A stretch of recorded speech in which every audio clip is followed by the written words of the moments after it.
ভূতের ভয় কে না পায় বলুন তো। আবার ভূতের ভয় এমন একটা জিনিস, ভয় করলে পরেও সেই সমস্ত গল্প শুনতে আমরা বেশ ভালোবাসি। আবার যারা গোস্ট ক্যাচাররা রয়েছেন তারা তো আবার এই ভূত ধরার জন্য ঘুরে বেড়ান যন্ত্রপাতি নিয়ে।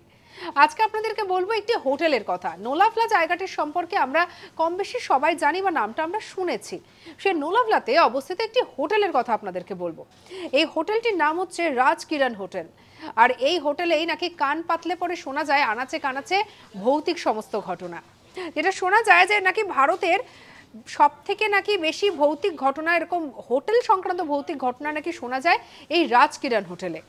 এমনকি যেটা জানা যায় যে নাকি এমন একটি ঘর রয়েছে রিসেপশনের পাশে, সেটি কখনো খোলাই হয় না নাকি ভূতের ভয়তে।